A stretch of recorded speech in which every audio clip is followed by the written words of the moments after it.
साथियों, आज सीधी बात नो बकवास पार्ट 1। और इस पार्ट 1 में आज हम एक महत्वपूर्ण जानकारी आपसे साझा करने जा रहे हैं। किन्हीं विषम परिस्थिति और आर्थिक हालातों के चलते यदि आप लोन डिफॉल्ट का शिकार हो गए, अक्सर हमारे सामने ये बात आती है कि हमें पुलिस के फोन आते हैं, वकील के फोन आते हैं और यहाँ तक कि हमारे घर पर पुलिस की गाड़ियां भी आकर गुजरती है और हमारे बारे में पूछताछ करती है।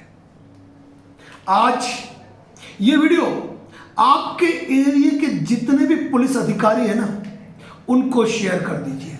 या यदि आपको कोई पुलिस के नाम से फोन कर रहा है, चाहे वह असली पुलिस है या फर्जी रिकवरी एजेंट, उनको भी शेयर कर दीजिए।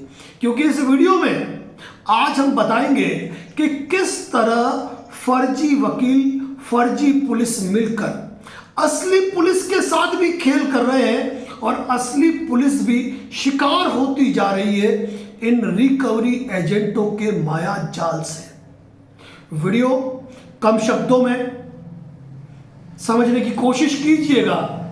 सबसे पहली बात ये ध्यान रखिएगा कि मैं एक वाकया हमारे साथ हुआ कि मुझे एक फोन आया।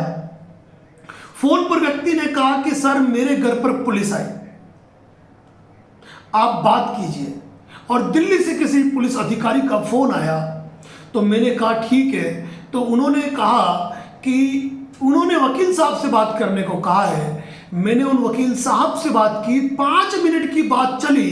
5 मिनट के दौरान वकील साहब ये कहते रहे कि मैं ड्राइविंग पे चल रहा हूं, लेकिन मेरी बातों के जवाब नहीं दे पाए।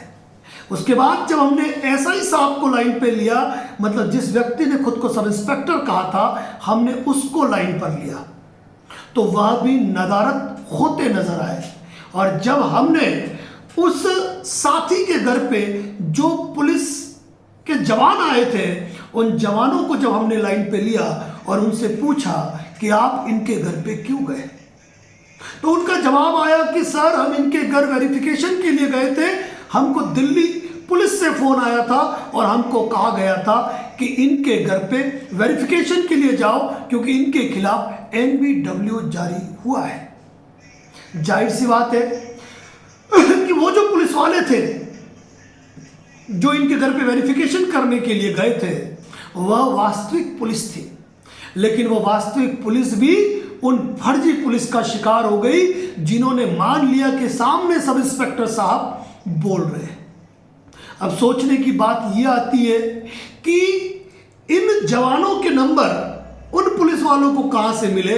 तो याद रखें कि आपके एरिया के रिकवरी एजेंट सारे पुलिस अधिकारियों का रिकॉर्ड रखते हैं और ये सारे नंबर उन्हें प्रोवाइड कराते हैं।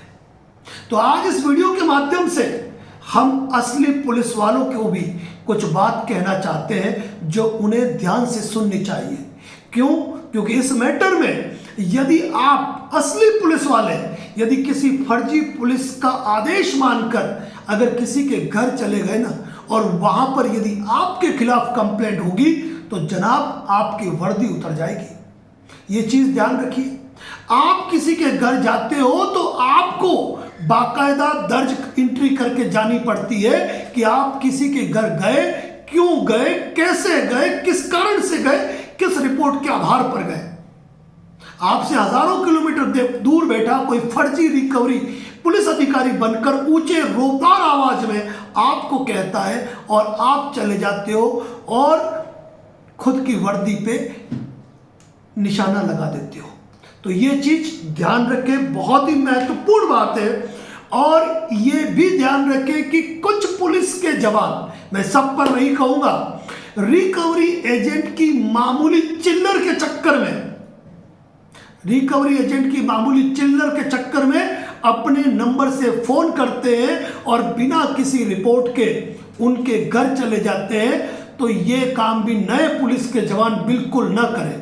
जो अनुभवी नहीं है ना, वो बिल्कुल भी नहीं करे, क्योंकि आज का युग मोबाइल का युग है और हर जगह तीसरी आंख लगी हुई है। क्योंकि लोन डिफॉल्ट के मैटर में पुलिस का कोई रोल नहीं होता है। आपने हमारी एक रिकॉर्डिंग और सुनी होगी जहां दिल्ली पुलिस के जवान एनबीएफसी कंपनी के साथ और उनकी लीगल टीम के साथ एक व्यक्ति के घर का सामान उठाने चले गए थे, और जब हमारा फोन गया तो हमने पुलिस से पूरी तरीके से निवेदन किया कि श्रीमान, आप जो आए हो इल्लीगल तरीके से आए हो। जिस आर्बिट्रेशन के अवार्ड को आपने कोर्ट का ऑर्डर मान लिया है, मैं आपको बता दूं कि बिना कोर्ट में निष्पादित किए कोई याचिका, निष्पादन याचिका पेश किए बिना पुलिस आई है, वो कानूनी रूप से गलत है। यदि शिकायत हो गई तो आपको मुसीबत आ जाएगी। और उनके साथ जो वकील साहब आए थे उनको भी हमने यही कहा कि वकील साहब, ऐसा ना हो कि शिकायत दर्ज हो और आप फंस जाए, इसीलिए यहां से निकल लीजिए। वो रिकॉर्डिंग मेरे सोशल मीडिया प्लेटफॉर्म पर वायरल है, पोस्ट है, जिसे आप देख सकते हैं। एक बात ध्यान रखिएगा, आप सभी पुलिस के जवान साथी ये सुने कि जब तक कोर्ट का आदेश नहीं हो, आप किसी वकील के कहने से, आप किसी एनबीएफसी के कहने से, या आप किसी आर्बिट्रेटर अवार्ड को देखकर आप किसी के घर जाने का अधिकार नहीं रखते हैं। याद रखिए, इस देश में न्याय का राज्य है, और यदि आपकी गलती पकड़ी गई ना तो पूरे के पूरे थाने पे मुसीबत आ सकती है, ये ध्यान रखते हैं।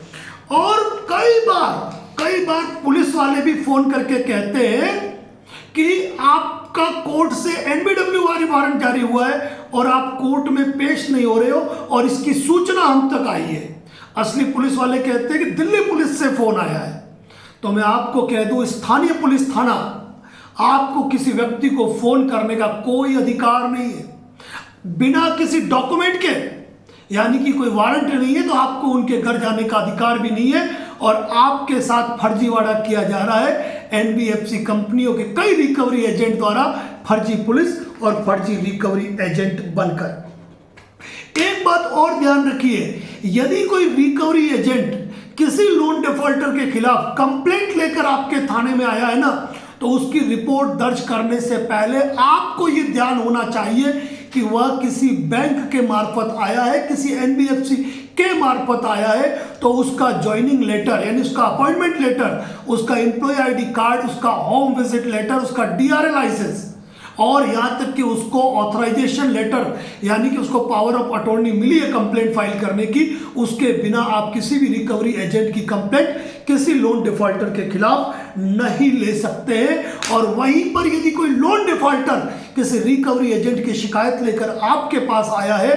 तो आपको अगर किन्हीं दूसरी धाराओं में कार्रवाई करे ना करे, लेकिन शांति भंग के मामले में आपको रिकवरी एजेंट के खिलाफ कार्रवाई करने का अधिकार आपके पास सुरक्षित है, क्योंकि वह शांति भंग का प्रयास कर रहे हैं। यहां पर एक बात आपको भी याद रखनी है कि बीएनएसएस सेक्शन 163 सबसेक्शन 2 के अंतर्गत यदि कोई व्यक्ति डायरेक्शन ऑर्डर ले आया है, तो किसी रिकवरी एजेंट को 100 गज के दायरे में लोन डिफॉल्टर के घर के पास जाने का अधिकार नहीं है।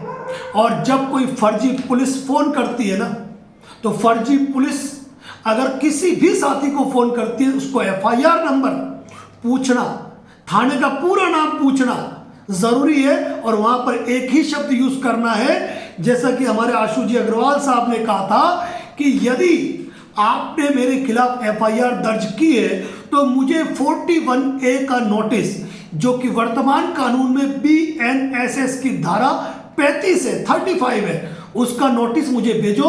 और वो नोटिस व्हाट्सएप पे नहीं, वो फिजिकल सर्विस होना अनिवार्य है। यानी कि कोई भी पुलिस, कोई भी थाना आपको बिना इस प्रोसेस के किए कोई कानूनी कार्रवाई कर सकता ही नहीं है। और ध्यान रखें, लोन डिफॉल्टर के खिलाफ कभी कोई एफआईआर दर्ज नहीं होती है। इन चीजों का ध्यान रखें। साथियों, ऐसे कई टॉपिक है जिन टॉपिक पर हम आपसे चर्चा करेंगे, लेकिन आपको यह ध्यान रखना है कि कई नकली पुलिस, फर्जी रिकवरी एजेंट, फर्जी वकील बनके लोगों को डराने, घबराने का प्रयास कर रहे हैं। सलाह एक ही दूंगा, यदि मल्टीपल लोन डिफॉल्ट है तो किसी अच्छे लीगल एक्सपर्ट की राय जरूर ले, क्योंकि एक लीगल एक्सपर्ट की राय आपको तमाम संकटों से बाहर निकालती है। बने रहे पार्ट 2 के लिए। Thank you so much.